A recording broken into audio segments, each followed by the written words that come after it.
하면은 굉장히 좋을 것 같습니다. 그래서 조금 더 넘어가서 이번에는 네, 좀 이때는 많이 한 차례. 저는 그 부산대학교 미디어 커뮤니케이션학과 이슬기이고 지금 한국표현학회 총무이사를 맡고 있고 또 여기 지금 이 기획쌤이나 또 다른 교수님들과 함께 그 기획을 하고 오르가나이저를 해서요. 일단 시작 전에 앞서서 간략하게 이렇게 시작 그 안내해 드리겠습니다. 시작 전에 그 우리 표현학회장 황성욱 학회장님 개회사 듣고 그리고 사회자 부경대 김정규 교수님께서 사회를 시작으로 이 세션을 시작하도록 하겠습니다. 네, 먼저 학회장님 개회사 듣도록 하겠습니다. 굉장히 먼 길 오시느라고 먼저 수고 많으셨다는 말씀을 드리고 싶습니다. 왜 하필이면 멀리 남해에서 이렇게 행사를 하냐고 물어보실 분들이 있을 것 같긴 한데요. 저희 학회가 사실은 학회 집행부가 이제 서울 쪽에 많은 교수님들이 또 이렇게 쭉 맡아오시다가 작년 하반기 이대로 이제 부산 쪽에서 지역에서 이제 학회의 또 리더십을 이끌어오고 있습니다. 그래서 지역 균형 발전 차원에서 여러 가지 행사들을 기획하던 중에 또 너무 부산 쪽에서만 행사하는 것도 별로 그렇게 좋지 않을 것 같다라는 아주 단순한 생각을 좀 하면서 그렇다면 이 지방자치단체의 청년정책 PR에 관련된 내용은 사실상 부산만 해당되는 것이 아니라 전국 각 지역에 다 해당되는 내용이니 아예 지역으로 가서 우리끼리 좀 심층적으로 이야기 한번 해보면 좋겠다라고 그렇게 논의가 되어서 오늘 이곳까지 오게 되었습니다. 저희는 사실상 부산대학교 사회과학연구원 제가 연구원으로 이렇게 같이 함께 연구를 할 때에 청년 갈등에 대해서 약 한 1년 정도 10분 이상의 교수님들이 크게 고민을 한 적이 있었습니다. 그래서 언젠가 청년 갈등이라든지 청년 정책이라든지 그런 문제와 관련해서 한번 논의하는 그런 자리들을 가지면 좋겠다라고 생각하고 있던 차에 부산시에 그러한 용역이 발주가 되고 또 그것을 수행하는 연구팀이 또 있고 그 연구팀에서 좋은 성과들을 발표를 하면서 마지막으로 지역에 있는 청년들에게 어떻게 하면은 그 정책을 알릴 수 있을 것인가, 다가가게 할 수 있을 것인가, 그것에 대해서 고민을 하고 있다라는 얘기를 들었고 그에 대한 해답을 지혜를 우리 한국피아학회와 함께 좀 나누었으면 좋겠다라는 말씀을 듣고 서로 의기투합이 되어서 오늘 이 자리까지 오게 되었습니다. 지금부터 한 3시간 남짓 굉장히 또 열띤 발표와 토론과 나눔이 있을 것 같은데요. 부디 우리가 함께 나누는 이러한 내용들이 이렇게 방송도 하고 또 나중에 영상으로도 제작되어서 많이 전달이 될 텐데 많이 지역에 있는 여러 청년들에게 궁극적으로는 도움되는 그런 자리가 되었으면 하는 바람을 가지면서 회사를 마치도록 하겠습니다. 감사합니다. 네, 사회를 맡은 부경대 김정규입니다.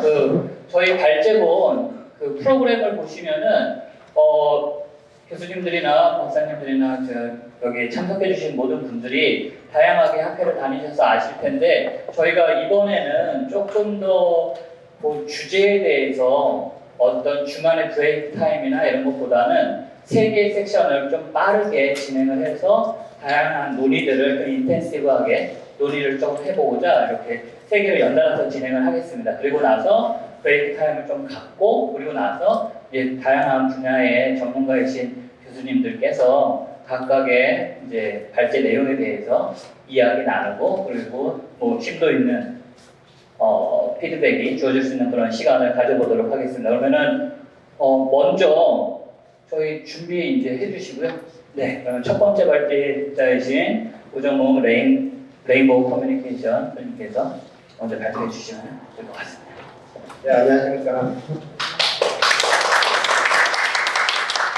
저는 레인보우 커뮤니케이션 부사장을 맡고 있는 우정수라고 하고요. 마침 내일이 2020년에 제정된 청년기본법에 의해서 청년의 날입니다.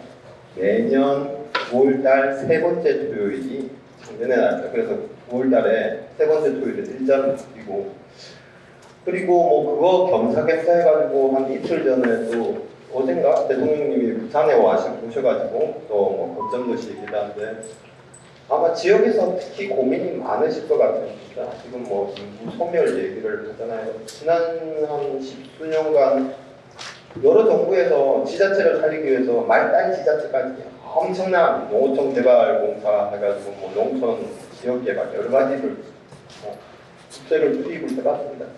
안 되더라고요. 이게 왜냐하면 인구 소멸에 더해서 지방 소멸이 같이 일어나기 때문에, 이럴 경우에 이제 우리가 할 수 있는 거는 이제 방어선을 이제 2선으로 물러나는 거예요. 그래서 이제 지방의 거점 도시라는 거를 이제 선택과 집중을 하자. 그래서 현 정부는 이제 방향을 그쪽으로 가고 있습니다. 그래서 대통령님도 부산, 울산, 대전 이런 쪽에 이제 지방 해가지고 택도 안 되니까 인구 소멸이 이렇게 빠른데 그럼 될 만한데 돌돌이들을 좀 키우자. 그래가지고 이제 부산에 와서 행사도 하셨고. 근데 그게 또 지역에 계신 분들은, 또 부산에 계신 분들은 또 부산만의 또 고민이 있으세요. 왜냐하면 전체 위에서 볼 때는 아이 그럼 우리가 거점을 만들면 되겠다 싶은데, 또 현지 부산에서는 똘망한 친구들이 다 빠져나간다는 거죠. 그러니까 아예 작은 지자체는 인구가 줄고, 다음에 부산 같은 경우에는 사람은 들어오는데 좋은 인재는 오히려 또 서울로 빠지고, 양쪽의 고민이 다 있는 것 같습니다. 그래서 이거는 어떻게 보면 좀 거시담론인 것 같아요.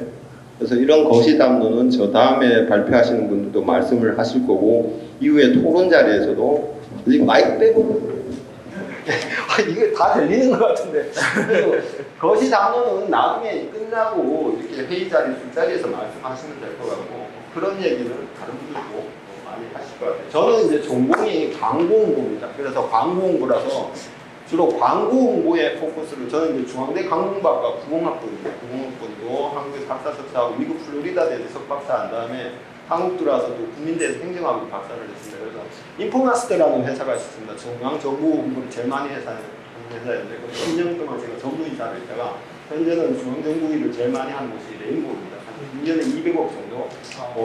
김건희법이라고 알고 계신 동물보호라든지 저희가 하고 있는 게 지금 산소중립, 아동학대 예방, 웬만히 들어보시는 아는 중앙정부 공부를 저희가 다 하고 있는데요. 그래서 제가 지난 한 17, 18년간 그 국내 귀국한 다음에 겪어봤던 청년 대상의 정책 공부 중에 뭐가 효과가 있는지 딱 집어가지고 효과 있는 것만 얘기를 해드리는 게 나중에 도움이 될 것 같아서, 뭐 별의별 얘기가 다 있습니다. MZ를 좋아하는 건 사실 MZ가 좋아하지 않습니다. MZ를 좋아하는 건 정치인들이 MZ를 좋아하고요. 사실 청년들은 MZ라고 부르는 것 자체를 싫어하는데, 그래서 일단 제가 주제를 조금 틀었으니까 그게 더 맞을 것 같더라고요. 그래서 MZ를 위한 청년 정책을 얘기하고 그 다음에 부산 쪽으로 가실 것 같은데, MZ라고 하지 않고 2030 세대라고 얘기하는 게 더 정확하다라고 제가 말씀을 드리는 것부터 시작을 해야 될 것 같습니다. 자, 먼저 그 세대 구분을 한번 저희가 보면요, MZ 세대라는 것은 우리나라에서만 이야기합니다. 전 세계적으로 한국의 특성이라고 이야기하지, 전 세계적으로 세대 구분에 MZ 세대가 구분되지는 않습니다. 솔직하게 말씀드리면 현재 70대가 베이비 부모 세대라고 보시면 됩니다. 그 다음에 현재 60대가 그렇게 말 많으신 86세대라고 하시는 분들, 386이었다가 486이었다가 586으로 변모를 거듭하시는 86세대. 그 다음에 지금 현재 50대가 제가 X세대입니다. 제가 스케줄을 쫓아가는 세대거든요. 50대가 X세대 정도 된다고 보시면 되고요.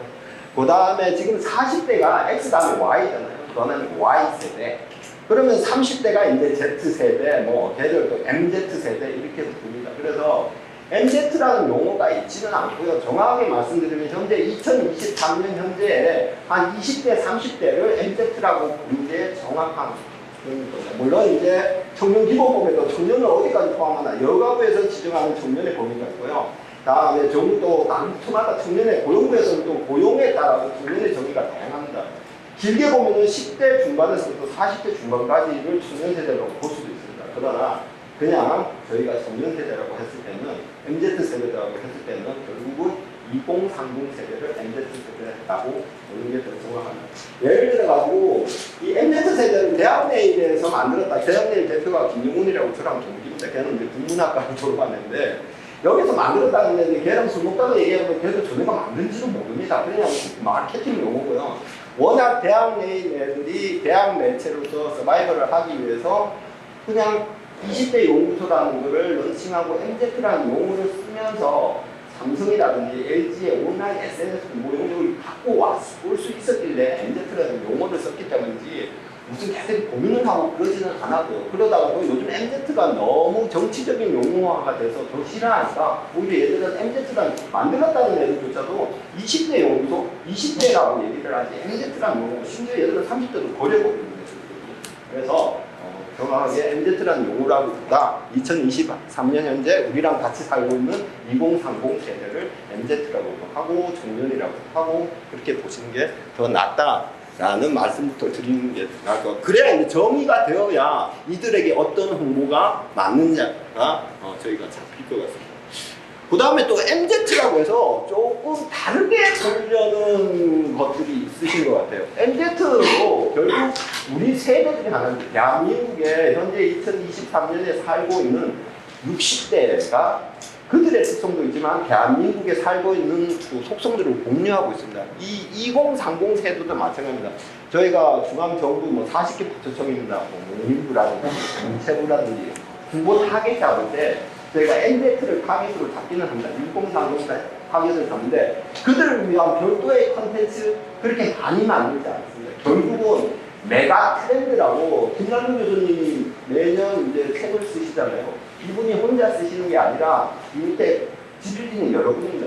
대부분이 아무래도 트렌드 세트라고 해서 트렌드를 유행을 기도하는 게 2030이기 때문에 이 책 안에 들어가 있는 많은 키워드들이 대부분 2030도 이건 맞아 라고 했기 때문에 대한민국 메가 트렌드라고 잡는 것들이기 때문에 결국은 저희가 2030의 트렌드는 뭘까를 고민을 하고 왜 이거 관련 책이 없다, 이거 관련 자료가 왜 없지라고 고민하지 마시고 중앙정부를 하고 있는 저희조차도 2030이 됐든 5060이 됐든 이들을 대상으로 올해는 어떤 홍보를 할까 잡을 때 이 트렌드를 보고 그대로 잡아야 된다. 예를 들어가지고 원래 뭐 평균이 10종 됐다, 오피스 빅뱅이다, 체리슈모 이거를 다 활용해가지고 체리슈모다 그러면 얘들이 기념품이나 굿즈를 활용한 홍보를 했을 때 더 먹힌다는 소리거든요.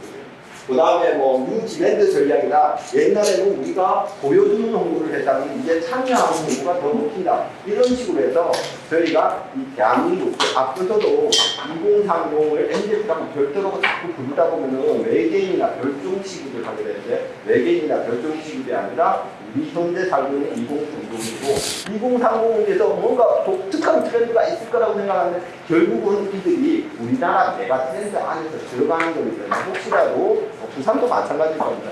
부산이 정책 홍보를 2030 대상으로 할 때 이들을 MZ라고 별도로 구분하지 마시고 여러 세대 중에 하나의 타깃을 두고 그 타깃은 결국 대한민국 전체 트렌드에서는 자유롭지 않기 때문에 항상 김난도 교수님 책은 실무에서도 항상 활용을 하고 중앙정부에서도 활용을 하기 때문에 요거를 벤치마킹을 하셔서 여기에서 인사이트를 추출하시기를 저희는 항상 추천드리고요.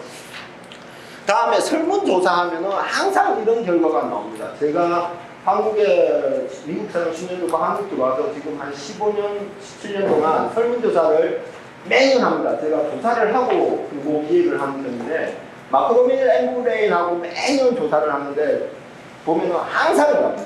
모든 정부 정책에 대해서 20대, 30대는 항상 인지도가 50대, 60대 대비 낮게 나옵니다. 호감도도 모든 정부 정책에 대해서 지금까지 한 1000번 가까이 했을 겁니다. 모든 정부 정책에 대해서 호감도도 50대, 60대보다 20대, 30대가 낮게 나옵니다. 그래서 저도 속았고 저도 오해했었습니다. 그래서 지난 한 10년간은 뭐라고 말씀드렸냐면 20대, 30대는 앞으로 산란이 많으니까 걱정이 많아서 이렇게 제가 잘 몰라요. 다음에 저 아직 싫어요. 이런 얘기를 하고 50대, 60대는 아무래도 정부 정책이 뉴스에서 계속 나오니까 많이 알고 다음에 이것도 호감을 본인이 혜택을 받으니까 호감을 받는다. 이렇게 해석하는데 그렇게 해석할 거는 아니라는 게 최근 제가 3, 4년입니다. 저도 못 쳤던 게 2030을 표피적으로 이렇게 보지 않고 2030의 입장에서 한번 본다면 조금 다른 해석이 가능할 거예요. 2030이 5060보다 정책에 대한 인지도나 호감도가 적은 이유는 오히려 그들이 솔직하기 때문이라고 더 긍정적으로 봐요. 매일 우리는 어른이니까 애들이 왜 이혼하는지, 왜 인지도가 호감도가 왜 이렇게 낮지, 이런 소리만 하다 보면 매일 정부 정책자는 MZ가 우리 정책을 몰라, 우리 정책을 싫어해, MZ 대상으로 공부를 강화하라는 얘기만 계속 하시더라고요. 그래서 지난 10년간 그렇게 잘못된 위반을 하는 공무원들을 제가 그래서 백업을 한 거 아닌가라는 생각이 듭니다. 그러나 요즘은 그 얘기를 합니다. 오히려 솔직하다고 보시는 게 더 맞다. 5060은 제대로 알지도 못하면서 아니라고 하는 분들이 더 많다. 그러나 2030은 까칠한 게 아니라 솔직해서 모른다고 보다. 이제 이 친구들은 오히려 솔직한 세대라고 보셔야 되고, 그 다음에 또 이 2030이 항상 한 수천 번을 조사하면은 인지도, 머리, 호감도, 가슴은 낮은데요. 5060보다. 행동 의도, 참여 의도는 5060보다 훨씬 높습니다. 그래서 또 오해를 하게 만들었습니다. 이렇게 참여 의도가 높은데 얘들을 참여시키면 얼마나 좋을 것 같아. 참여 의도가 높은데 인지도가 낮으니까 우리가 잘못하고 있는 거야. 얘들 그걸 따지고 참여 의도가 낮고 인지도 높은 사람들은 아무 도움이 안 되잖아. 근데 이것도 그들의 속성으로 다시 들어가서 표피적으로 그리고 내면적으로 보자면 그냥 현재 왕성할 때라서 그런 거 나이가 드는데 나는 오는데 되게 힘들더라고. 오기 싫었어요. 근데 황 교수님이 부탁하시고 황 교수님은 절대 안 돼요. 나는 그냥 이런 거야. 근데 2030은 올 수도 있거든. 즉 우리가 2030을 MZ를 자꾸 MZ가 보지 말고 정확하게 보고 2030의 속성을 비판적으로 볼 게 아니라 이들이 솔직하다.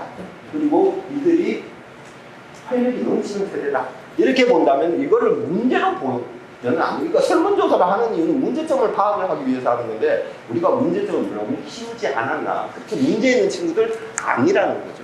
제가 말씀드리는 거죠.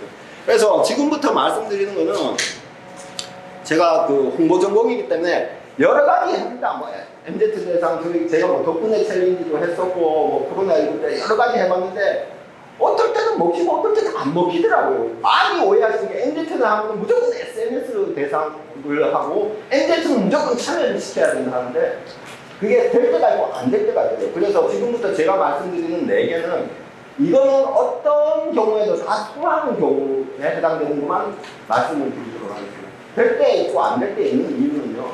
사실 SNS를 다 잘한다고 해서 여러분 유튜브는요. 50, 60대가 훨씬 더 좋아요.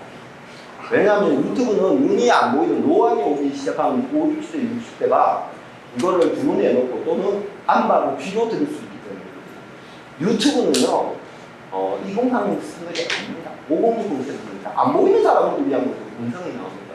그리고 SNS라고 보는데 SNS 인스타그램은 남자애들이 안 합니다. 인스타그램을 만약에 남자애들이 하면 저기 뭐지 뭐 이렇게 하게 되거든요. 오히려 페이스북을 하지 남자들. 그래서 많이 다릅니다. 그래서 너무 2030이니까 우리가 바로 얘기하자. 2030 뭐 어떻게 해야 되겠어. 우리 신직원이 딱 숨기고 얘기합니다. SNS로 활용해서 해야 됩니다. 그들의 높은 참여력을 안 맞습니다. 때에 다르고 그래서 다 어떤 때나 통하는 거 첫 번째가 뭐냐면은 유행에 민감합니다. 여러분들도 20대, 30대 때 한번 생각해 보시면 결국은 유행어를 가장 많이 확산하고 다음에 패션에 민감한 게 2030입니다. 그래서 이런 것들이 온라인 SNS로 많이 도달해가니까 온라인 SNS 채널이 효과적이다 그렇게 보지 마시고요. 현재 유행에 가장 민감하니까 이런 유행어를 활용한 정치 공부는 항상 먹힙니다. 그래서 유행어라 그러는데 그렇다고 유행어를 쓰라고 그랬더니 제 생각을 쓰시면 안 돼요. 2030 유행어를 쓰시라고 그랬더니 부산 하시라고 그러면 꼭 부산 깨떼 이래. 그거는요 2030이 안 씁니다. 그러니까 제가 말씀드리는 2030 유행하라는 거는 현재 옛날에 저희 때 개그 콘서트 있었잖아요. 우리 지금 2030들이면은 SNL이라든지 걔들이 보는 개그 채널이 있습니다. 너는 왜 그렇게 했다고 가로부터 세로부터 랄랄이라고 하는 애들. 그러니까 지금 현재 런닝맨이라든지 그러니까 지금 현재 2030이 자주 보는 채널에서 나오는 유행어를 써가지고 정책 홍보에 그거를 후킹 요소로 사용하면 먹혀 들어갑니다. 이렇게 잘못 오해하면 안 됩니다. 절대 사투리 넣는다. 이건 바로 안 되겠는 데서 완전히 외우는. 그래서 저희가 그때 썼던 게 이 덕분에 챌린지입니다. 무료진이 고마운데 무료진이 나와서 항상 수화를 하니까 이게 덕분에가 이게 수화입니다. 수화. 그래가지고 저희가 코로나19를 30억씩 매년 3년간 했었는데요. 그때 이거를 무료진한테 고맙다라는 거를 그냥 하면 안 될 것 같고, 그래서 캐시페이 이벤트 할 때 수화를 통해가지고 덕분에 하니까 이게 먹혀드는 거야. 애들이 그때 코로나 하고 있을 때 마스크 쓰고 말을 못하는데 수화 내용을 다 보다 보니까 이게 먹혀들어가는 거고요. 다음에 저희가 또 자주 쓰는 게 이렇게 온라인 카드 뉴스나 SNS 콘텐츠 만들 때 재벌집 막내 아들이라고 모든 것들 드라마가 유행했었잖아요. 그럼 바로 그거를 씁니다. 얼마만 되는데 뭐 이렇게 됩니다. 얼마 뭐 이런 식으로 들어가야 됩니다. 뭐 예를 들어가지고 뭐 예전에 뭐 범죄도시 2 같은 데 나왔던 유행어들 있잖아요. 이런 거. 이게 굉장히 단명합니다. 3개월에서 6개월밖에 유통이 안 됩니다. 그래서 지자체에서 하실 때 지자체 담당자분들이 절대 윗분들의 아재개그를 써서도 안 되지만 연초에 만들어 놓고 맥없이 그냥 연말까지 유통된다? 안 됩니다. 연초에 만들고 또 중간에 다시 또 업데이트를 또 한번 하셔야 됩니다. 왜냐하면 SNL이라든지 개그 프로라든지 그때 나오는 영화, 그래서 청년 2030 대상으로 먹혀 들어가는 콘텐츠를 보지를 않잖아요. 보게끔 하려면 걔들이 눈길이 가는 거 현재 이 시간 현재 유행하는 최신 개그 프로그램, 영화 프로그램, 드라마에 나와 있는 단어를 활용한 그런 밈 짤이라고 합니다. 이런 것들을 활용한 콘텐츠는 먹힙니다. 이거는 제가 지난 17년간 경험해봤는데 어느 정책에나 다 맞고 어느 지자체에도 다 먹혔던 실제 효과조사를 저희가 매년 합니다. 그래서 인식조사 결과에도 베이스가 되어 있고요. 그 다음에 두 번째는 2030 때 세대 특성은 또 뭐냐면 뭔가 자기는 남과 다르다는 개성을 굉장히 강조합니다. 그래서 2030 때 저희 나이 때는 사실 학교라는 의미가 별 의미가 없습니다. 학벌이라는 결국은 신경이가 있던데 이때는 얘들은 그런 거 필요 없습니다. 무조건 스카이. 그 다음에 뭐 그런 얘기 합니다. 지잡대다, 뭐 인서울대다, 뭐 이런 얘기. 얘들은 이게 오만 관심입니다. 이때 2030만큼 초록감을 가지고 싶어서 얘들이 공치에 그렇게 목을 내는 이유가 있거든요. 내가 삼성을 들어가면 내가 삼성이라는 착각을 합니다. 들어가 보면 이제 후회하고 나오지만 일단 그래서 이들 세대에 가장 먹혀 들어가는 게 리미티드 에디션입니다. 리미티드 에디션. 뭔가 한정판, 나만이 소유하고 있다. 그래가지고 요즘 뭐 오픈런이라는 얘기를 하잖아요. 백화점에 최근에 또 시계 브랜드 스와치하고 또 유명한 시계 회사들이 몇 개의 한정판 만들면 대부분 2030입니다. 이거를 홍보에 사용하는 게 저희가 이제 정부 정책 홍보하다 보면 이렇게 뭐 텀블러 같은 것도 공짜로 주고 그 다음에 뭐 마스크도 같은 거 공짜로 주는데 항상 저희가 합니다. 100개 한정. 이건 확실히 거짓말인데 그러면 애들이 미친 짓으로 이모티콘 다운로드 하기도 많이 하거든요. 카톡에 보면 이모티콘이 많잖아요. 그러면 노동부 정책이다, 고용부 정책이다, 그러면 뭐 유명한 웹툰 작가하고 협업해가지고 이모티콘을 무료로 다운받게 하거든요. 그것도 애들 미친 짓 하고 1000개 한정. 그리고 이모티콘 다운받게 하면 1분 만에 다 다운받습니다. 줄 서야 됩니다. 그래서 첫 번째 먹혀드는 게 밈짤 활용한 거, 현재 트렌드에 활용하는 거는 정책 홍보 어디서나 먹히고요. 그 다음에 굿즈를 주긴 주되 기념품 없이는 안 돼요. 뭐를 행사를 하면 항상 중앙정책 공부 행사하면 기념품을 주거든요.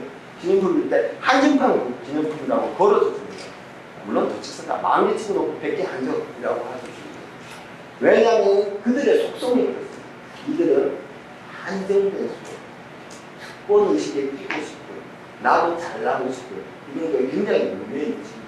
그런 것들을 간직시키죠. 부산에서 정치공부 받을 때 자, 오시는 분들 다 드려요. 이런 소리 제발 하지 마시고요. 그냥 본의 안에서 드립니다. 미친 듯이 다 드린다. 절대 안 해요. 그렇게 하시는 건 항상 먹혀 들어갔던 기억이 나고요. 그 다음에 이게 이슈인 게요. MZ세대라고 하니까 이들은 온라인만 공부한다는 생각이 아닙니다. 2030이 그 정도로 멍청하지 않습니다. 온라인을 통해서 감흥을 하고요. 사들어서 애들이 보는 신문 기사나 인터넷 기사를 다 훑습니다. 여러분들 저도 강의를 하지만 대학에서 강의할 때 과제를 주고 애들 과제하는 모습을 들여놓고 이제 와가지고 애들은 그런 걸 안 보는 애들이라고. 그렇지 않습니다. 매일같이 과제하는 애들이고 인터넷 서치 속도가 저희보다 훨씬 빠른 애들입니다. 기가 막히게 찾아냅니다. 조교들 시켜서 자주 찾아오라고 그러면 제가 찾으니까 훨씬 더 빨리 찾아옵니다. 즉 SNS를 하나의 도구로 이용할 뿐이지 SNS만 정점을 갖고 있다는 생각을 하시게 되면 절대 공부가 성공하지 않습니다. 그냥 지나가는 공부가 될 수 있습니다. 그래서 뭐 커뮤니케이션 이론에 보면 이용과 충족 이론이라는 게 있어요. 유지되는 그래피테이션이라고 하는데 모든 거는 결국 도구는 인간의 필요에 의해서 활용될 뿐입니다. 이공산업도 우리랑 똑같은 5060과 똑같습니다. 그래서 우리는 처음에 SNS 뉴스가 아니라 유튜브나 신문 기사에서 보고 이거 관련해서 온라인에서 어떤 일이 역으로 우리는 봅니다. 이성적인 기사를 보고 나서 이거 감정적으로 혹시 내가 문제가 되지 않을까 싶어가지고 이렇게 온라인에 들어가서 아 이거 먹힐 수 있겠다 이렇게 확인하잖아요. 이공산업은 반대로 온라인 SNS에 처음에 적점을 갖습니다. 유행이 뭔지 알아요? 온라인 SNS 스피드가 많이 이거 핫하네? 이거 좀 이상해, 좀 가리한데 이거 뒷조사 해볼까? 그러면서 찾아가는 게 기존에 나왔던 뉴스나 기사들입니다. 그래서 정부 정책 공부도 마찬가지지만 지자체 공부할 때 제가 온라인 SNS 예산 10억 언론 홍보 요새야 쟤들이 언론을 왜 보니죠? 이렇게 하면 망합니다. 그게 다 쓰셔야 돼요. 그러니까 저희가 오늘 IMC라고 해요. 인티그레이티브 마케팅 커뮤니케이션 모든 매체에 긍정하게 접근을 해주셔야 돼요. 그러니까 이게 야 2030인데 얘들 안 문다니까 아니라 2030 대상 10억의 예상이라면 3억을 SNS에 3억을 뉴스페이퍼에다가 넣으셔야 됩니다. 왜냐하면 그거를 누가 먼저 보냐에 차이점이지 나중에 보니까 2030이 반드시 뉴스 봅니다. 그래서 대중매체만 보는 온라인 SNS만 하지 않고 이거는 저희가 지금 여기 동물보호복지 이거 대부분 2030이거든요. 그런데도 저희가 온라인만 하는 게 아니라 SNS만 하는 게 아니라 저런 5개 교통매체 다음에 대중매체도 합니다. 김건희 뭐 게시록 금지 관련해서 사달 쓰고 이런 게 어른들만 보라고 문해력 얘기하지 마십시오. 문해력은 만들어낸 얘기고요. 걔들 문해력 없지 않습니다.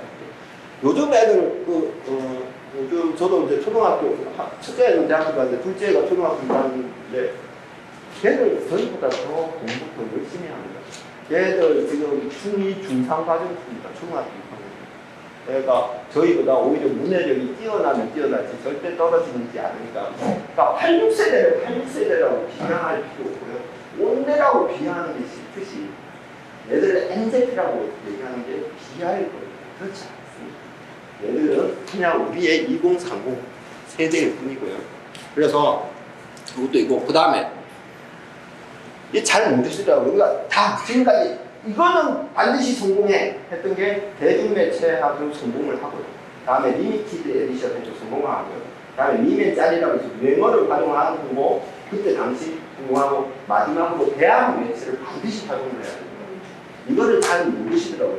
이게 이제 여러분들이 바라시는 2030에 특화된 매체가 없어. 그게 대학 매체입니다. 에브리타임이라는 앱이 있습니다. 전국의 대학생 커뮤니티라고 합니다. 전국 대학생들이 전체가 다 가입됐다고 보시면 됩니다. 즉 각 학부에 지금 현재 유명한 강의, 다음에 학기대 이런 것들을 모든 대학교, 지방 서울 가리지 않고 전국의 대학생들이 다 들어가는 앱이 에브리타임이라는 앱입니다. 이거를 활용해서 공부를 항상 요거는 잘 모를 수 있다고. 그래서 요거를 부산에서도 에브리타임을 중앙정부에서 항상 하는 에브리타임을 넣어서 하거든요. 그 다음에 2030이라고 했을 때 반드시 또 저희가 생각해야 되는 게 대학 매체가 뭐가 있냐면 되게 우습게 아시는데 게시판, 학과 게시판이 굉장히 효과적입니다. 중앙정부 공부할 때도요 몇만 부를 찍어가지고 각 대학에다 다 보냈거든요. 그 대학에다가 파일로 보내드렸더니 이걸 우리가 왜 해야 되는데 AI 파일 지방에는 출판하고 인쇄소가 없어서 출력이 안 돼. 이래가지고 지역에 포스트 보낼 때 다 출력해서 보내주세요. 그래서 이 여러분들이 뭐 3포세대, N포세대라고 합니다. 출산도 포기하고 진학도 포기하고 아닙니다. 포기 안 했습니다. 포기 안 했으니까 포기했다라고 징징거리는 거거든요. 징징거린다고 너 엄마 밥 먹어야 된다고 굶어 이거는 나쁜 부모죠. 엄마 밥 먹으면 배가 고프다는 소리예요. 그럼 밥을 주셔야 되거든요. 엠포하지 않았습니다. 이 친구들이 가장 많이 모여있는 곳은요. 학교 밖 청소년들이 아닙니다. 학교 안에 있습니다. 대학 주변에 가장 많이 있는 게 MZ고요. 대학과 진학과 취업에 가장 관심 있는 게 MZ입니다. 그래서 저희가 MZ 대상으로 공부할 때 항상 쓰는 게 앱이라는 앱도 쓰고, 그 다음에 얘들이 취업에 관심이 많기 때문에 취업 사이트가 있습니다. 사람인이라는 이런 취업 사이트에 항상 저희도 활용을 합니다. 그 다음에 아예 어릴 때부터 저희가 잡아먹기 위해서 중고등학생을 진학 설명할 때도 저희가 공부를 합니다. 왜냐하면 얘들이 한 2, 3년만 있으면 바로 MZ로 분류가 돼요. 그래서 대학교의 포스터, 플랜카드, 야, 그안 먹혀. 야, 요새 때가 올 텐데 효율성 현관성 생각해봐. 야, 그것들은 뭐가? 그건 다 필요 없는 얘기고요. 가장 큰 접점은 대학 근처 포스터, 플랜카드, 대학생들이 주로 올리는 대학교 커뮤니티 앱이라는 거. 요거는 운동이요. 그래서 지금까지 약 팔듯이 제가 맨날 PT를 하니까 약 팔듯이 얘기를 했는데 정확한 얘기일 겁니다. 제가 심화하고 학업을 같이 했었기 때문에. 그래서 일단 2030이라고 생각을 하시고, 다음에 메가 트렌드에서 벗어나지 않는다고 보시고, 다음에 설문조사 결과 가지고 혹시 오해하지 마시고, 그냥 설문조사는 자료는 참고해 드리고, 여러 가지 메가 트렌드대로 하시면 되는데, 그래도 지금까지 해도 이거는 실패 없이 먹힌다. 부산에도 먹히는 게 이면지 알파리만 트렌드, 그 다음에 대전 매출은 반드시 넣을 것, 그 다음에 굿즈, 기념품 만들 때 반드시 리미티드라는 얘기를 하실 것, 그 다음에 대학, 부산대라든지 부경대라든지 대학에 포스를 붙이는 거고, 그냥 쉽게 보지만 마시고 반드시 붙이시라는 거고요. 이런 얘기를 들은 이유가, 저희가 그 학과, 그 대학의 학과의 연구 이름 중에 유일하게 퍼블릭이라는 단어가 들어가는 두 학과가 있습니다. 그게 디파트먼트 오브 퍼블릭 애드미니스트레이션, 행정학과고요. 선생님들 자꾸 이게 인간 공부를 하시는 데라고 하시는데, 디파트먼트 오브 퍼블릭 릴레이션입니다. 프라이빗 릴레이션이 아니라 퍼블릭 릴레이션입니다. 지금 저희도 행정학과 마찬가지로 대외 공부, 일반 국민을 대상으로 하고 있는데, 이게 왜 문제가 되냐면 5년에 한 번씩 지자체 단체장이 바뀌잖아요. 그러니까 2030이 나가가 아니거든요. 너네 따라하기 싫은 이유가 뭘까요? 5년 전에 똑같은데 지금은 지원해준다고 해서 얘들처럼 미래 살 날이 많은 애들은 대기업을 소유하고 장기간을 걱정하는 애. 저희가 알고 장기간 왜 죽을지도 모르는데 친구들이 벌써 죽어 나가버리는데, 그러면요 오늘 하루가 중요한데요. 앞으로 살 날이 많은 애들은 미래가 중요합니다. 이런 친구들한테 5년 만에 한 번씩 변하는 정부, 정권, 시장이 뭔 얘기를 하면 먹히지가 않는다라는 생각을 하시는데, 왜 우리를 싫어할까가 아닙니다. 시장이 바뀌니까 믿지 못하는 거죠. 그래서 이 학생들 또는 이 2030을 끌고 갈 수 있는 것은 결국은 단기 공급 중심의 행정도 중요하지만 중장기로 봤을 때 이들이 어떤 속성을 갖고 있는지를 파악을 합니다. 그러니까 정부 정치 공부가 안 먹힌다라고만 생각하지 마시고, 방금 말씀드렸던 대로 2030이 갖고 있는 속성이 결국은 유행어에 민감하고 대중업체도 보고 한인파를 좋아하고 이렇다는 거, 다음에 대학 주변에서 우글거리고 있다는 거, 요거를 가지고 공부하시면 아마 도움이 될 것 같습니다. 일단 경험으로 말씀드립니다. 감사합니다. 네, 브레인보 커뮤니케이션 부사장님 우종호 부사장님께서 보통 크로스 섹션 데이터를 가지고서 단편적인 데이터 분석이 아니라 10년 이상의 중앙정부 홍보를 중심으로 굉장히 깊은 인사이트를 주셔가지고 좀 재밌었던 것 같습니다. 사회를 항상 볼 때마다 사회를 볼 때 어떻게 하면은 칭찬보다는 욕을 안 먹을 수 있을까라고 할 때 제일 중요한 미덕이 시간을 발제자들이 잘 지킬 수 있게 하는 것 같습니다. 그래서 오늘 저희가 세 개의 발제가 이렇게 연달아 되니까 발제자들 분들께서는 조금 시간을 빨리 끝내주시는 미덕을 빨리 해주시면 감사하겠습니다. 다음으로는 이제 조지 메이슨 때 전현 교수님께서 다음 주제로 발제해 주시죠. 예, 감사합니다. 예, 우종우 부사장님께서 얘기하시는 거 들으면서 제가 준비한 그 발표 자료 하고 일맥상통하는 것도 있고 또 이렇게 좀 부연 설명을 해드려야지 이 논제에서 벗어나지 않겠구나라는 생각하는 것도 있고 그래가지고 아주 재미있게 잘 들었습니다.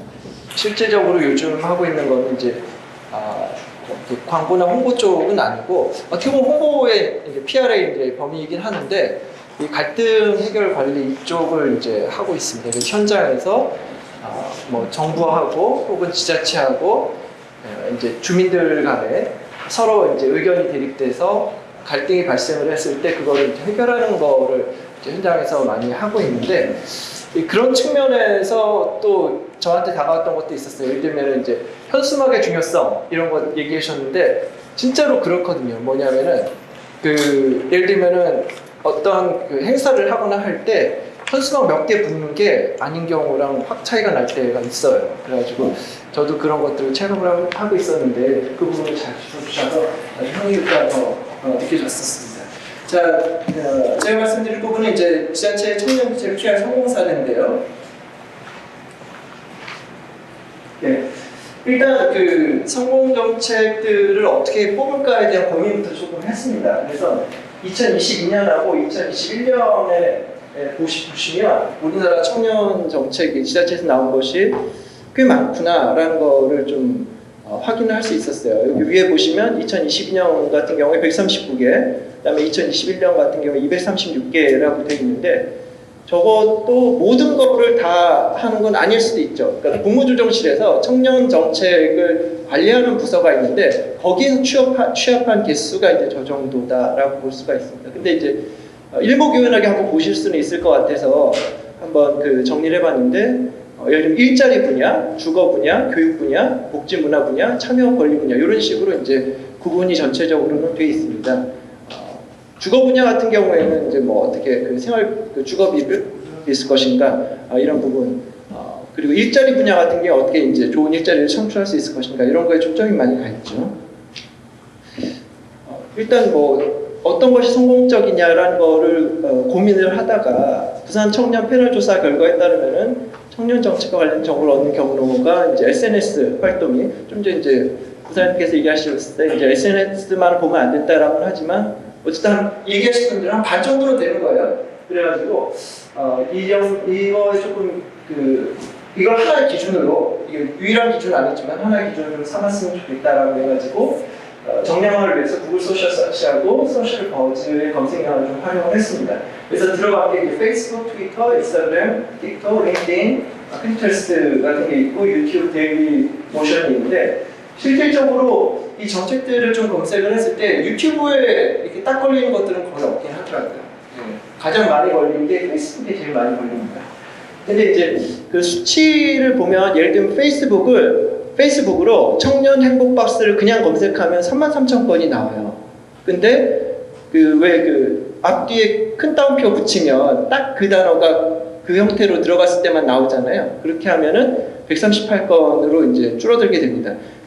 요번 분석에서는 이 두 번째 방법을 썼습니다. 앞뒤에 큰 따옴표를 넣어가지고 딱 그 단어가 정확하게 그렇게 들어가 있는 경우만 한정을 했으니까 실제로는 사실은 이 숫자가 되게 작게 보이잖아요. 138건. 근데 최대로는 33,000건이다. 근데 표시되기는 좀 작게 나온다. 이렇게 이제 이해를 해주셨으면 되겠습니다. 자, 2022년 같은 경우에는 이 정책들을 조금 분석을 했습니다. 이게 참고 자료는 저 밑에 표시를 드렸는데 국무조정실의 청년정책조정실에서 사례 모음집을 참고를 했습니다.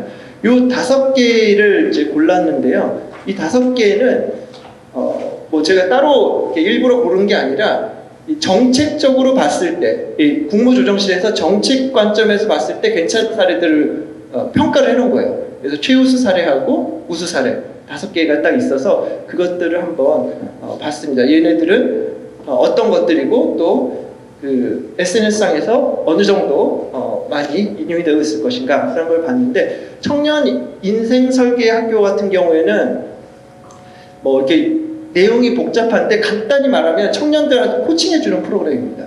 그래서 청년들이 라이프를 어떻게 이제 강점이 뭐냐 그리고 커리어를 어떻게 설계할 거냐 아니면은 중간 관리자 역량을 어떻게 키울 거냐 이거에 대해서 집단 코치하는 프로그램입니다. 그래서 시각적으로는 오른쪽에 보시는 이제 저런 방식으로 진행된 프로그램이었고 홍보 포스터나 리플렛은 이런 식으로 이제 제공이 됐던 건데요. 페이스북에 이제 1080건, 트위터 11건, 인스타그램 145건 정도로 이제 인용이 된 바가 있습니다.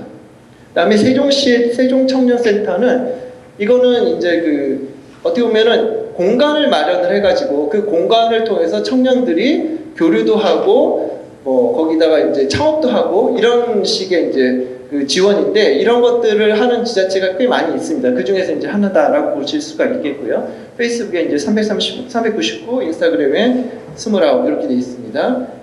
청년 플랫폼 경상남도의 이제 사례 같은 경우에는 포털이죠. 청년 정책 포털을 이제 제공을 한 거다라고 보실 수가 있겠고, 이런 식으로 홍보 콘텐츠를 제공을 하고 또 저렇게 보도자료도 낸 그런 사례가 되겠습니다. 실질적으로 방문자 수가 일평균 1,825명 정도 된 사례였고요. 근데 이제 제가 사용한 방법으로 보면 페이스북 91회, 인스타그램 한 번, 그 다음에 데일리 모션 100번으로 이제 디텍트는 돼서 나옵니다. 그리고 전북 김제시의 김제청년공간이다. 이것도 이제 앞서 이제 세종시하고 마찬가지로 공간을 제공하는 청년 정책 사업입니다.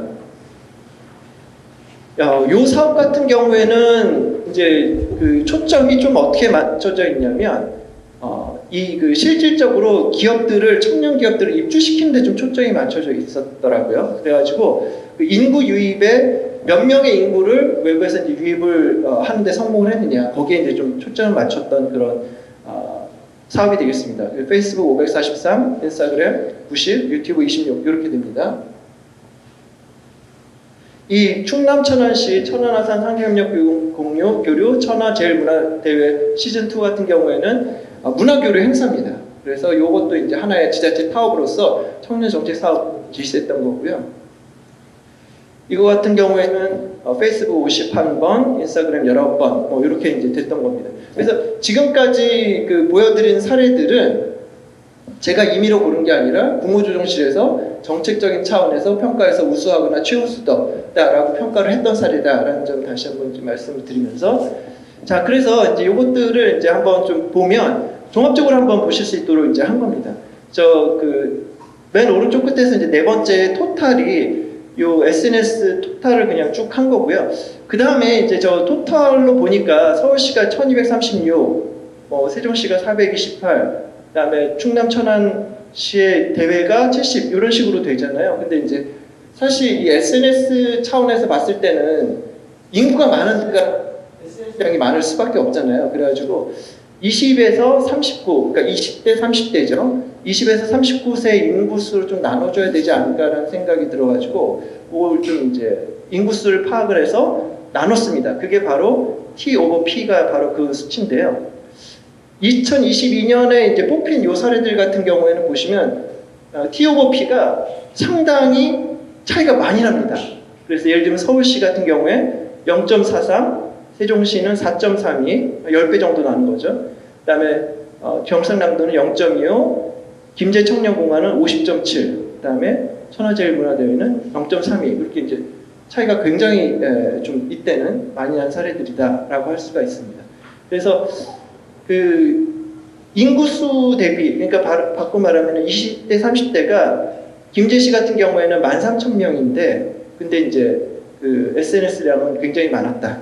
상대적으로 이렇게 말씀드릴 수 있겠고요. 그래서 김제시에서 실질적으로 어떻게 보면 정책적 목적도 좀 달성을 한 것 같아요. 실제로 이제 지금 보시는 것처럼 김제시는 전달 말보다 인구가 147명이 늘었고, 그 다음에 또 한 달 동안 청년 인구가 99명이 늘어서 전국 89개 소멸 우려 지역을 놀래키고 있다라고 이제 보도가 또 나기도 했습니다. 놀래키고 있다라는 그 기사는 저도 처음 봤는데 되게 재미있는 그런 기사가 나왔습니다.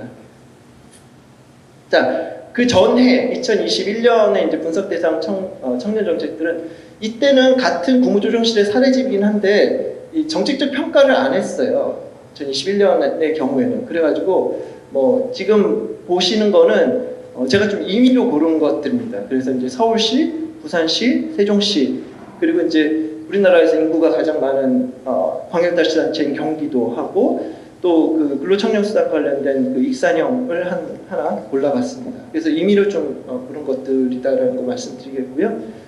이 서울시 청년취업 토탈솔루션 청년취업 사관학교 같은 경우에는 이거는 이제 그 뉴스상으로는 되게 좀 반응이 좋더라고요. 그러니까 어떤 거냐면 이 청년취업 사관학교에 들어가는 것도 되게 치열하다. 예를 들면 5대1 정도의 경쟁률이 있다. 뭐 이런 뉴스도 나왔어요. 그리고 들어가면 20, 30대 청년층이 이제 여기 들어가서 이제 교육을 받으면 실질적으로 취업하고 연결이 된다. 그래서 교육받은 사람 중에 한 40%가 취업을 했다. 뭐 이런 식의 이제 뉴스 보도가 나오기도 했습니다. 그래서 굉장히 뭐랄까요, 이렇게 호응이 좋았었던 그런 사업이었고, 이런 식으로 이제 사업이 구성되어 있습니다. 기업을 발굴을 해서 그 다음에 취업을 원하는 청년들을 상담 구직을 하고 그 다음에 컨설팅을 해서 매칭을 시켜주는 이런 구조로 돌아가는 그런 사업이었고, SBA라고 그 서울 경제진흥원에서 이제 주도해가지고 진행된 그런 사업입니다. 저희 오른쪽에 보시는 것처럼 다양한 그런 SNS를 통해 가지고 언급이 됐던 사례고요.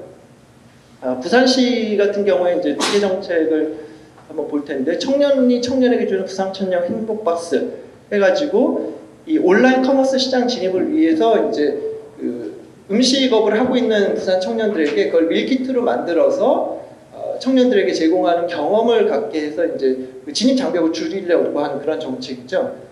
그래서 이런 형태로 이제 진행이 되는 겁니다. 부산 청년 행복박스에서 딱 열면 오른쪽에 보시는 사진 같이 그런 것들이 이제 들어 있어서 그러니까 일단 저 사업에서 밀키트를 만들려고 하는 부산 내 청년 음식업 기업들이 이제 신청을 해서 그걸 받고, 그다음에 또 그거를 원하는 그런 밀키트를 받기를 원하는 또 신청을 또 받았어요. 그래서 16,150명이 참여 신청을 했다라고 이제 되어 있습니다. 그래서 굉장히 많은 그런 신청들이 있었지만 뭐 보시는 것처럼 이제 일단 그 SNS상에서는 그렇게 많이 디텍트가 되지는 않습니다. 저거는 말씀드린 것처럼 되게 이제 제한적으로 됐기 때문이다라고 이해해 주시면 되겠고요. 그다음에 부산 청년 로컬 크리에이터 육성 사업 같은 경우도 이제 크리에이터 발굴 차원에서 진행이 됐고 한 4개 정도 회사를 이 특화 분야에서 선정을 하는 그런 성과가 있었다라고 이제 얘기가 되고 있습니다.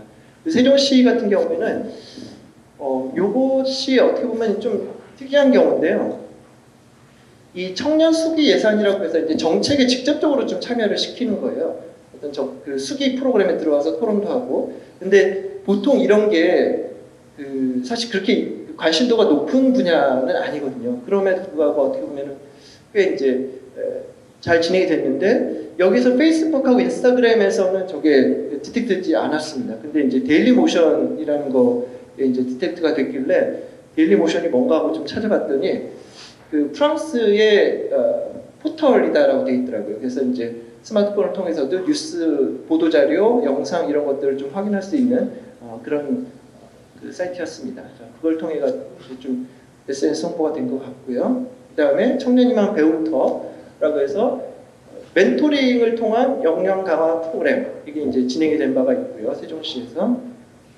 그리고 경기도에서는 이제 청년 지원 사업단을 운영을 해가지고 청년들이 여러 가지 이제 참여할 수 있도록 했는데, 뭐 이렇게 그냥 수치상으로는 굉장히 많죠. 페이스북에 2,030건 이 정도가 이제 있습니다.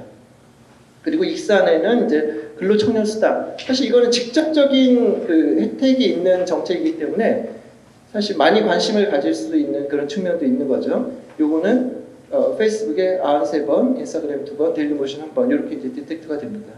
자, 종합적으로 한번 보시면 역시 마찬가지로 2022년에 했었던 것 같고 마찬가지로 인구수에 이제 대비해서 나눠봤습니다. 근데 이제 2022년에 선정됐던 사업만큼 아주 드라마틱하게 뭐 1000배씩 이렇게 차이가 나지는 않았고요. 이거 같은 경우에는 이제 서울시 청년취업사관학교 같은 경우에는 0.80, 그리고 이제 부산시 같은 경우에는 0.16, 0.15, 그 다음에 세종시 1.01, 그 다음에 경기도는 0.61, 익산형은 1.5, 이 정도로 이제 편차가 이때는 그렇게 크지는 않았습니다. 익산 같은 경우도 이제 이런 기사가 또 나온 게 조금 눈에 띄었습니다. 좀 전에 이제 어쨌든 편차가 크진 않지만 익산이 제일 높은 걸로 나와서 익산에 관해서 좀 서치를 해봤는데 익산시장이 내년부터는 인구 증가세를 자신에서 관심이 쏠린다. 하면서 감소는 했으나 이제 여러 가지 사업이 잘 되고 있기 때문에 늘어날 것으로 예상한다. 뭐 이런 얘기들이 이제 있었습니다. 사실 그 청년들의 이제 그 청년 인구를 확보하는 문제 같은 경우에는 지자체들의 공통된 관심사인 것 같고, 제가 최근에 이제 그 지자체로부터 발주 혹은 뭐 비슷하게 협력해서 연구하는 곳 중에 이제 뭐 고창, 의성 이런 곳들이 있는데 다들 인구 소멸을 걱정하는 그런 곳들이에요. 그러니까 예를 들면은 고창 같은 경우에는 어떤 식으로 표현하냐면 고창에서 매일 돌아가시는 분은 3분인데 고창에서는 3일에 한 번, 하루 한 번 아이가 태어난다는 거죠. 그러니까 9배 빠르게 지금 그 인구 변화가 이제 일어나고 있다. 이렇게 이제 표현을 해주시더라고요. 근데 그런 것들 때문에 다들 이제 인구에 관심이 많고, 특히나 이제 청년들을 데리고 와서 청년들이 있는 활기찬 곳을 만들고 싶어 하는데, 실질적으로 제일 중요한 거는 그 기업들이잖아요. 기업들이 와가지고 고용을 잘 창출해줬으면 좋겠다라고 바라는데, 그래서 이제 그 고창 같은 경우에 한번 기업들 조사를 쭉 한번 다녔거든요. 근데 쉽지가 않아요. 그러니까 일단 그 지역에서 경쟁력을 갖고 있는 기업들이 경쟁력을 갖기 쉽지 않은 그런 부분이 있고, 또 지금까지 고용을 하고 있는 곳도 매출이 또 꽤 차이가 나는 것도 있고, 또 어느 정도 청년을 고용을 하고 싶더라도 이제 그 주거라든가 이런 문제 때문에 어려움을 겪고 있는데, 주거가 해결되면 과연 올까? 라고 생각할 때 그 또 불안한 게 있어요. 그러니까 닭이 먼저냐 달걀이 먼저냐 이 문제가 있긴 하지만, 청년들이 원하는 상황을 한꺼번에 딱 만들기가 되게 좀 쉽지는 않겠다라는 생각을 그때도 좀 했는데, 이번 청년 정책들을 이렇게 많은 지자체에서 고민해서 내놓고 있는데도 불구하고 사실 다들 딱 그 와닿는 그런 성과를 못 느껴서 지자체들도 되게 좀 안타깝겠다. 다른 데라고 해서 아주 그 성공적인 모델이 있는지에 대해서도 좀 궁금하기도 할 텐데, 또 한편 그걸 이제 따라한다고 해서 다 성공한다는 보장도 없기 때문에 고민이 많겠다라는 생각을 좀 하게 됩니다. 오늘 그 2021년 같은 경우에는 제가 좀 랜덤으로 한 것도 있고, 서울, 부산, 세종 이렇게 이제 좀 초점을 맞춘 것도 좀 있는데, 전체 개수가 되게 많거든요. 그래서 어떻게 보면은 이 PR이 잘된 청년 정책이 뭔가에 대해서는 한번 전수조사 차원에서 접근을 하는 것도 우리가 좀 여력이 있으면은 가능하지 않을까라는 생각을 해봤습니다. 예, 오늘 제 발표는 여기서 마치겠습니다. 고맙습니다. 사례가 굉장히 많았을 텐데 우리 전영준 교수님께서 어떤 기준을 제시해 주시고, 그리고 일목요연하게 청년 정책 중심으로 설명을 해 주셔서 궁금증이 아주 많이 생기고 있는 것 같습니다. 그럼 마지막으로 PR의 방향에 대해서 우리 이정기 교수님이 나오셔가지고 발제해 주시겠습니다. 네, 반갑습니다. 성경대학교 이정기입니다.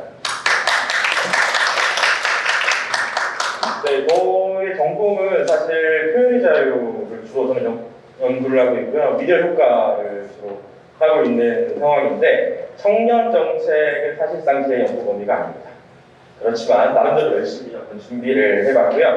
사실 제가 PR학회 기획이사로서 제 발제를 맡기고자 했던 분은 한국언론진흥재단 최진우 박사님이 이 분야 데이터 사이언스 관련된 일들을 많이 하셔서 부탁드리고자 했으나 조금 어려워서 나름대로 제가 흉내를 내보려고 노력을 많이 했습니다. 혹시 오늘 우리 부산 청년 주간이라는 거 알고 계세요? 어제부터 이번 주 20일까지가 부산 청년 주간이고요. 정말 많은 행사들이 이루어지고 있는데, 혹시 부산 지역의 다양한 학교에서 교수님들이 오셨는데 행사에 학생들을 참여시키신 교수님이 계시나요? 아마도 부산 청년 주간이 있는지도 잘 모르셨던 분들이 대부분이 아닐까라는 생각이 들거든요. 그게 제 생각에는 부산 지역 청년 정책 PR의 현재가 아닐까라는 생각을 좀 해봤습니다. 부산 지역의 PR, 청년 정책 PR이 어느 정도 잘 되고 있는지 혹은 한계는 무엇인지를 비카인즈 분석을 통해서 제시를 한번 해보고자 합니다. 보도자료를 우리 부산시든 가장 먼저 PR의 매체로 활용하고 있는 그런 경향성들이 있다라는 것들을 확인했기 때문에 보도자료가 기사화되는 한국언론진흥재단의 어떤 기사 목록들을 분석을 해보면 어느 정도 각 기관이, 각 지자체가 어느 정도 PR을 하고 있는지를 잘 확인할 수 있을 거다라는 생각을 해봤습니다. 지방자치단체 정책 PR이 전통적이면서 유용한 수단이 보도자료 작성에 의한 기사 생성이라고 생각을 한 부분이고요. 언론진흥재단 비카인즈를 분석을 해서 부산시 청년정책 PR의 현재와 미래를 지켜보고자 했다라는 것이 연구 설계의 기본입니다. 분석 방법은 한국언론진흥재단 비카인즈의 214건의 기사인데요. 분석 기간은 박형준 시장이 재임했던 기간인 2021년 4월 8일부터 8월 28일까지의 모든 기사를 분석을 했습니다. 분석 키워드는 부산시 청년 정책이었습니다. 부산시 청년 정책과 관련된 보도량이 214건밖에 되지 않는다라는 것 자체도 사실상 선생님들께서 좀 놀라운 부분이구나라는 생각들을 하실 거예요. 기본적으로 지방자치단체가 보도자료를 한 건 뿌리면 10개에서 20개 정도 언론사들이 받아 쓰는 걸로 알고 있거든요. 그러면 한 40건 정도 된다라고 하면 한 24, 5개, 많아야 한 30개 정도의 어떤 뉴스가 보도화됐다라는 사실들이었기 때문에 되게 작은 정도이다라는 사실들을 확인할 수 있습니다. 어떤 시기에 어떤 키워드가 집중됐는지를 한번 살펴봤거든요. 그러니까 2021년 10월 4일 취임 직후, 박형준 시장이 취임 직후 청년 정책의 청사진을 제시했던 시점이 당장 트래픽이 많았다는 사실들을 확인할 수가 있고 기사가 많았다는 사실들을 확인할 수 있고요. 두 번째로 많았던 시기가 2021년 12월에서 1월 사이입니다. 그러니까 새해가 돼서 청년 정책 예산을 편성했다 한 그 시점을 기점으로 조금 앞뒤로 기사가 집중되고 있다는 사실들을 확인할 수 있고요. 그리고 마지막에 세 번째로 좀 높은 수치가 있는 것을 보면 2022년 12월에서 1월 사이입니다. 경향성을 발견할 수가 있을 거다라는 생각이 드는데요. 취임했을 때 그리고 연말 연초에 기사가 청년 정책 관련된 기사가 집중되고 있다라는 사실들을 확인할 수 있습니다. 워드클라우드 분석 내용을 우리 비카인즈에서는 제공해주고 있기 때문에 내용들을 한번 봐봤는데요. 가장 큰 게 청년들, 박형준 이렇게 되어 있다는 사실들을 확인할 수가 있고요. 여기 있는 내용들을 잘 확인하실 수가 없을 텐데 보고서 자료들을 한번 보시면 조금 더 구체적으로 확인할 수 있을 겁니다. 저는 이 중에서 좀 핵심적인 내용들만 추려서 어떤 기사가 나타났는지를 한번 선생님들께 보여드리고 싶은데요. 첫 번째, 청년들과 관련된 부분입니다. 여기에서 기사는 대부분 청년들을 초청을 해서 간담회를 진행했다. 청년 누군가를 청년위원회의 공동위원장으로 전출했다와 관련된 기사가 집중되고 있음을 확인할 수가 있습니다. 맞춤형 정책도 좀 나름대로 큰 포션을 차지하는 부분이라고 볼 수가 있는데요. 맞춤형 정책, 청년 맞춤형 정책이라는 것이 결국에는 청년들을 위한 예산을 증액했다라는 부분들, 그리고 부산을 떠나는 청년들의 발걸음을 되돌릴 것이다. 맞춤형 정책을 통해서 이런 약간 구체성이 없는 내용들을 가지고 이야기를 하고 있다라는 사실들을 확인할 수 있습니다. 예산을 투입하면 맞춤형 정책이 될 것 같다는 그런 느낌을 좀 주고 있는 부분이라고 생각을 하고 있습니다. 청년 일자리 창출도 꽤 큰 포션으로 나와 있는 부분이라고 생각이 되는데요.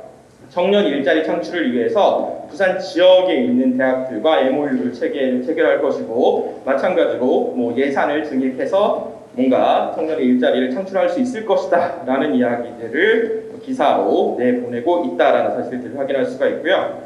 청년 정책과 관련된 부분들은 여기에서는 홍보 관련된 이야기들이 조금 나오는데요. 청년지대라는 플랫폼들을 개설하겠다, 플랫폼을 개설하겠다라는 이야기들이 나옵니다. 원래 뭐 청년 정책들을 주로 이야기를 하고 있는 플랫폼이 있었는데 이것들을 좀 더 리뉴얼하겠다라는 이야기인데 혹시 청년지대 알고 계시나요? 네, 잘 알고 계실 거라고 생각이 됩니다만 혹시나 대부분의 교수님들은 모르고 계실 수도 있겠다는 생각이 들어요. 실제로 조금 뒤에 보여드릴 건데 청년지대의 이용률 높지 않습니다. 인지도도 높지 않은 편이고요.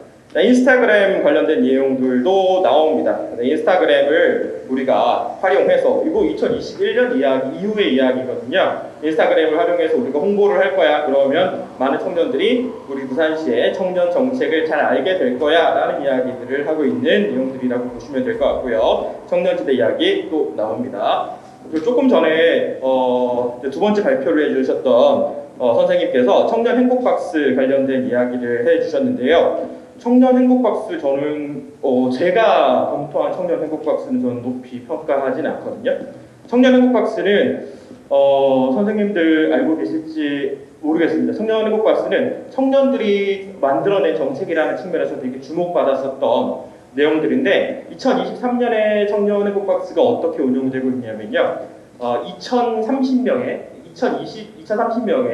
학생들에게 20대, 30대 학생들에게 가방을 하나 나눠주고 그 가방 안에 청년 정책과 관련된 책자를 넣어서 주겠다라는 그 정도로 지금 운영이 되고 있는 것으로 알고 있습니다. 그래서 뭐 밑에 신청 내용들도 좀 나와 있긴 하지만 별로 뭐 그렇게 뭐 폭발적인 반응은 나타나고 있지 않은 상황이다라는 생각이었습니다. 아마도 제가 생각하기에는 청년 행복박스의 어떤 컨텐츠가 해마다 달라지지 않나라는 생각들을 해볼 수 있게 하는 부분이었고요. 청년 관련 문제와 관련된 어떤 포션도 꽤 컸었는데 청년 관련 문제를 워크숍을 통해서 그다음에 정책 결정관자들 그리고 청년들을 참여시키는 회의를 통해서 해결하겠다라는 이야기들을 해마다 하고 있는 사실들을 확인할 수 있었습니다. 자, 부산시의 청년 정책 관련 보도의 핵심적인 내용들에 대해서 간략하게 설명을 드렸고요. 이번에는 이제 비교 대상이 될 수 있을 만한 서울시 청년정책 보도의 특성들을 한번 살펴보도록 하겠습니다. 자, 조금 전에 제가 같은 기간 부산시의 청년정책 보도가 214건이다라고 말씀을 드렸었는데요. 자, 이번에 이제 서울시 같은 기간입니다. 청년정책 보도는 645건 나타났음을 확인할 수 있습니다. 자, 그리고 같은 시기에 시장이 바뀌었는데요. 시장이 바뀐 시기와 상관없이 어느 정도 균등하게 기사의 양이 나타나고 있다는 사실들을 확인할 수 있었습니다. 기사의 분포 자체가 부산시와 서울시가 좀 차이가 난다. 기사의 양도 좀 차이가 난다는 사실들을 확인할 수 있었습니다. 워드클라우드 분석을 똑같이 한번 걸어봤는데요. 저도 나름대로 MZ 끝에 있는 사람인데 눈이 안 보이네요. 문제네요. 큰일 났네.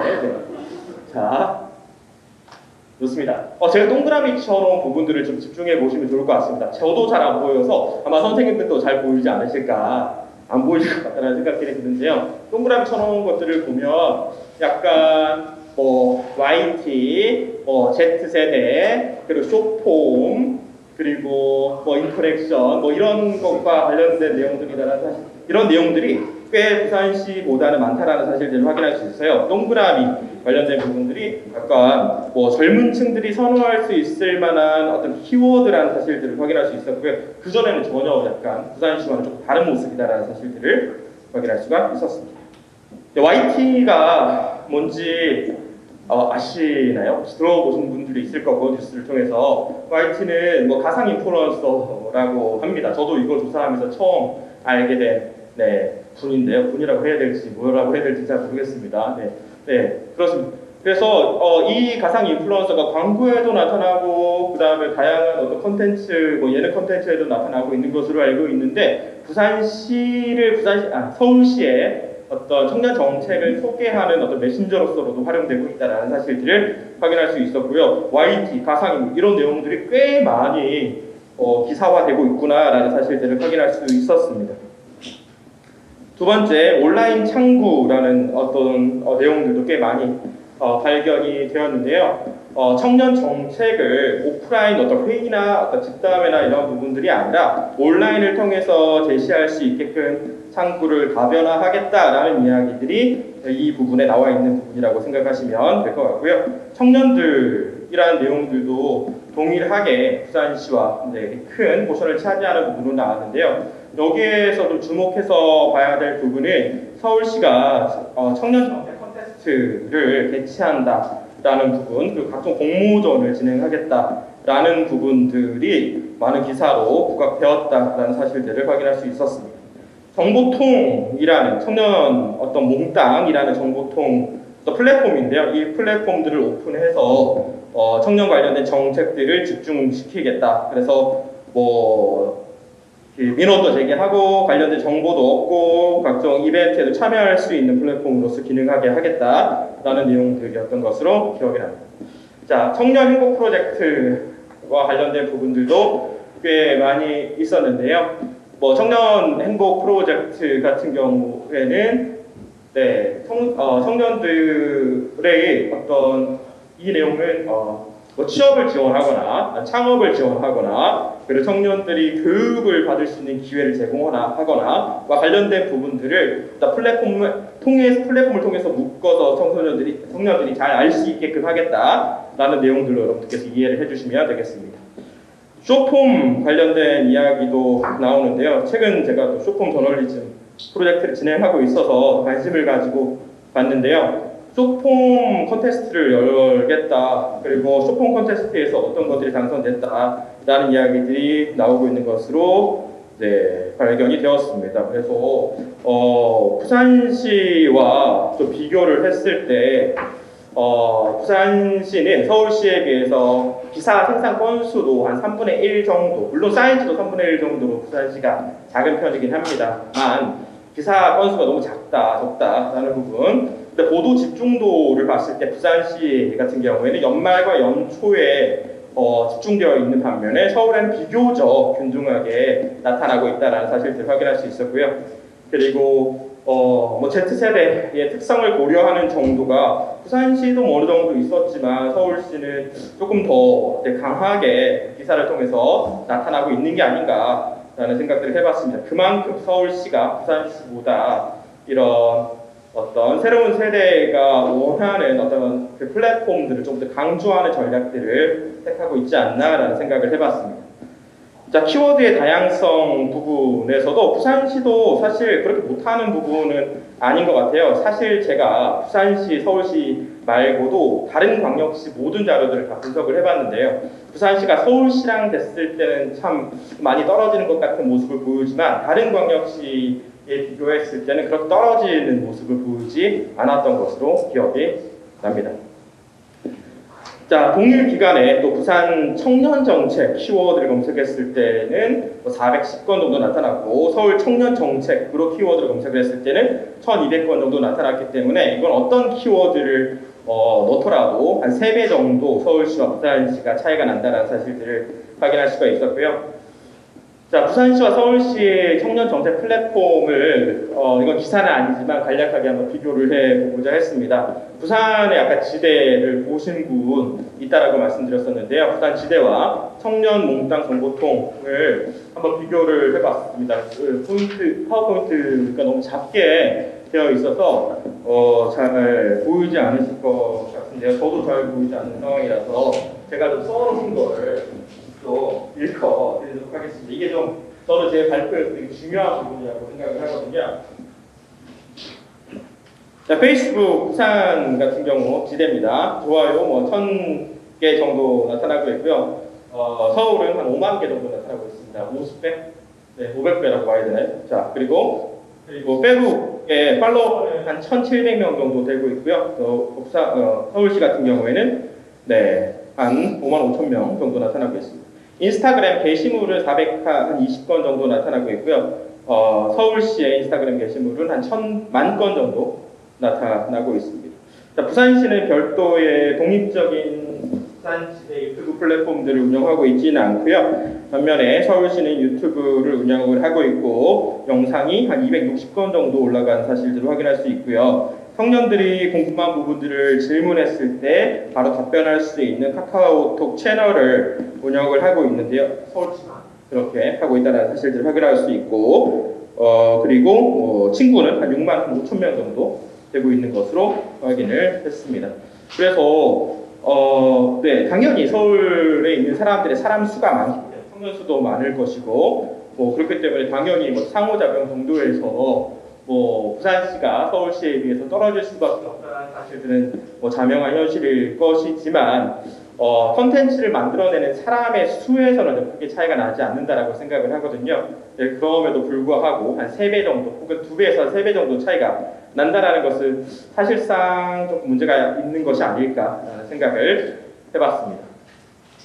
자, 그럼에도 불구하고 이제 부산시의 청년정책의 PR에는 또 장점도 있었던 것으로 파악이 됐습니다. 제가 조금 전에 말씀을 드렸었는데요. 서울시를 제외한 다른 지방자치단체와 비교를 했을 경우에는 기사가 생성되는 건수가 꽤 많은 편이라는 사실들을 확인할 수 있고요. SNS를 활용한 정책 PR을 진행하고 있다는 것 자체가 나름대로 높게 평가할 부분이라고 생각을 해봤습니다. 연초에 PR 역량을 집중시키는 방식의 PR 전략을 채택해서 지역 시민과 청년의 관심도를 모으기 위해서 노력하고 있다는 것은 한정된 예산에서 어떤 PR 정책을 집행시키는 데는 어떻게 보면 또 효율적일 수도 있겠다라는 생각을 해봤어요. 꾸준히 PR을 진행할 수 있는 그런 상황이 되지 않는다라고 하면 뭔가 그나마 또 관심을 가질 수 있는 기간에 집행을 하는 것도 나름대로 어떻게 보면 영리한 선택이지 않았을까라는 생각을 해봤고요. 자체 플랫폼 부산지대를 가지고 있고 SNS, 페이스북과 인스타그램 등을 활용하고 있는데 나름대로 정보 노출을 높이기 위해서 노력은 하고 있는 것 같아요. 보통 이벤트도 진행을 하고 있고 그런데 잘 모른다라는 것은 조금 안타깝긴 하지만 어쨌든 간에 노력을 하고 있다라는 거 장점으로 부각될 수 있는 부분입니다. 청년 정책을 알리기 위한 방식을 해마다 업그레이드하고 있다는 것도 저는 장점이라고 판단이 됩니다. 아까 박스 그 부분도 계속 업데이트가 되고 있다는 사실을 이 자리에서 저도 처음 알았거든요. 그런 부분은 어떻게 보면 장점이 아니었나라는 생각을 해보고요. 부산시의 청년정책 PR의 문제점도 앞선 기사 분석을 통해서 명확히 나타날 것이라고 생각이 됩니다. 첫 번째, 부산 청년정책에 대한 전반적 인지도가 너무 낮습니다. 제가 어저께 수업에서 27명 대상으로 진행을 하는 수업이 있는데요. 대학교 3학년 수업입니다. 거기에서 청년시대 알고 있는 친구 물어봤거든요. 정말 아무도 없었습니다. 아무도 없었고요. 그리고 아까 제가 이름을 정확히 잊어버렸는데 그 박스 알고 있는 친구인이 아무도 없었습니다. 그러니까 이게 너무 인지도가 낮다라는 것은 큰 문제점으로 지적될 수 있는 부분이라고 생각이 되고요. 그 내용들은 울산메일에서도 기사가 나왔더라고요. 부산시의 청년 정책 인지도가 너무 낮다라는 내용들 저도 동의해서 좀 적어 나왔습니다. 기사 생성을 연초에만 편중되게 진행하는 것 그리고 업데이트하지 않은 것은 좀 문제가 아닐까라는 생각을 해봤는데요. 그러니까요. 이 부분을 아까 레인보우 커뮤니케이션 이사님께서 말씀해주신 부분들과도 어느 정도 일맥상통하는 부분이 아닐까라고 생각을 했습니다. 청년 정책에 대한 노출 빈도가 너무 낮다라는 것도 문제라고 생각을 해요. 사실상 각 지자체에서도 마케팅을 담당하는 사람을 뽑아서 쓸 텐데 제 생각에는 2명에서 3명 이상 쓰지 않을 거라는 생각이 들거든요. 그 2분 혹은 3분께서 이런 콘텐츠를 만들어낸다라고 했을 때 왜 이렇게 부산은 좀 부족하지? 라는 어떤 의문을 제기할 수도 있을 것 같다라는 생각이 들었고요. 서울시랑 자꾸 비교를 하게 되는데요. 서울시랑 대비를 했을 때 서울시가 가지고 있는 미디어, 온드 미디어가 너무 부족한 부분이 있더라라는 것도 좀 아쉬운 부분이었습니다. Z세대의 특성을 아까 첫 번째 발표에서 잘 설명을 해주셨는데요. 이런 특성을 반영한 PR 캠페인이 뭐가 있었나라는 아쉬움이 있었고요. 이벤트 등도 너무 좀 아쉽다라는 생각도 하게 되었습니다. 갖고 싶지 않은 굿즈를 2,030명에게 주겠다라고 하고 거기에다 굳이 가방에다가 정책 홍보지를 넣어서 주겠다라고 얘기를 하는 게 매력적일까라는 생각을 하게 되었고요. 저는 별로 갖고 싶지 않았던 부분이었던 것 같고 청년들의 라이프 스타일이라든지 부산 지역의 특성을 반영한 차별적인 청년 정책이 사실 있었나. 사실 이 부분은 부산 지역의 문제만은 아니었던 것 같아요. 서울시가 조금 잘하고 있는 것 같고요. 다른 지역도 다 대동소이하게 못하고 있는 것으로 보여졌습니다. 청년 정책에 대한 어떤 타겟 수용자들의 인지도, 만족도 조사를 과연 하고 있는지에 대한 내용들을 좀 안타깝게 생각되는 부분이었습니다. 자, 조사를 안 하고 뭔가 진행을 하고 있는 것 같은 느낌이 살짝 들었어요. 우리가 설득 단계 이야기할 때 노출, 인지, 태도, 행동 뭐 이런 얘기 하는데 노출 자체가 안 되니까 인지도와 태도가 형성될 수 있을 것인가, 그리고 어떤 행동 의도가 생길 수 있을 것인지에 대한 내용들 좀 가슴 아프게 다가오는 부분이었습니다. 어떻게 하는 것이 좋을까라는 부분은 그냥 저 나름대로 그냥 데이터에 근거한 어떻게 보면 소설일 수도 있을 것 같은데요. 청년 정책 인지도를 기본적으로 제고해야 된다라는 부분은 뭐 소설이지만 다 동의할 수 있는 부분이라고 생각을 하고요. 보도자료 작성을 많이 해야 되겠죠. 활발하게 해야 될 것이라고 생각이 되고, 기사 생성의 빈도도 높여야 될 것이라고 생각을 합니다. 기사가 너무 적거든요. 그래야지 사람들이 알 수 있게 될 테니까, 적어도 뭐 부산 청년 행동 주간이라는 것을 청년 주간이라는 것을 학생들이 알고 있어야 되지 않을까라는 생각들을 해봤고요. 저는 제 생각에는 청년 정책에 대한 인지도를 높이기 위해서는 오히려 PR 업체와 지방자치단체가 조금 더 밀접하게 협업을 하는 방식, 그리고 좀 기획적인 PR 전략들을 제시하는 방식이 필요하지 않았을까라는 생각들을 해봤습니다. 서울시는 OSMU 되게 잘하는 것 같아요. 그냥 이미 있는 어떤 가상의 인플루언서를 가지고 와서 그냥 몇 마디 정책 홍보를 말을 할 수 있게끔 시간을 배분하고, 거기에 돈도 그렇게 많이 들어가지 않았던 것으로 알고 있거든요. 그리고 또 기사를 엄청나게 낼 수 있으니까, 그리고 또 가상 인플루언서가 나온다라고 하니까 또 관심 있는 친구들은 찾아볼 수 있겠습니다. 그래서 OSMU를 적극적으로 해볼 필요가 있겠다라는 생각을 해봤습니다. 자, 맞춤형 청년 정책 PR도 필요하겠다라는 생각들을 해봤는데, 고등학교랑 대학교 이런 평생교육기관 같은 데를 지방자치단체가 좀 방문하면 어떨까? 직업훈련소도 마찬가지고요. 그래서 되게 좋은 제도가 있다는 사실들을 직접적으로 좀 알려줄 필요가 있겠다라는 생각을 해봤습니다. 시, 고등학교, 대학 연계학습 프로그램 이런 것들도 좀 필요하지 않을까. 그리고 대학마다 취업지원센터 같은 것들이 있으니까 이런 것들을 활용해서 적어도 몰라서 지원을 받지 못하는 상황들은 좀 막을 필요가 있겠다라는 생각을 해봤고요. 세 번째는 정책 이해관계자인 지역 청년들의 의견을 폭넓게 청취할 필요가 있겠다라는 생각들을 하게 됐어요. 청년위원회가 이렇게 많은 줄 몰랐거든요. 다양한 위원회가 있더라고요. 그런데 우리 학교 학생들은 별로 참여하고 있는 것 같지 않은데 라는 생각들 들었고, 어떻게 참여해야 되는지도 모르는 상황들이 꽤 많으니까 폭넓게 자신의 의견을 정책에 반영할 수 있게 하기 위해서는 서울시의 어떤 온라인 의견 수렴 시스템 같은 것들을 한번 활용해보는 것도 나쁘지 않겠다라는 생각들을 하게 됐어요. 그냥 상향식으로 어떤 대표할 수 있는 청년 몇 명만 뽑아가지고 의견을 듣는 것이 아니라요. 그리고 첫 번째 이야기할 때 같이 드렸던 이야기인 것 같은데요. PR 전문가를 활용해서 아무래도 좀 과학적으로 PR을 할 수 있는 시스템들을 구축할 필요가 있겠다라는 생각을 하게 됐습니다. 너무 사실 정책 PR 정말 중요한 부분인데, 사실 어떻게 보면 되게 말하기 어렵지만 좀 그렇지만 주먹구구 같다라는 생각도 들었습니다. 자, 제가 준비한 부분은 여기까지고요. 경청해 주셔서 감사합니다.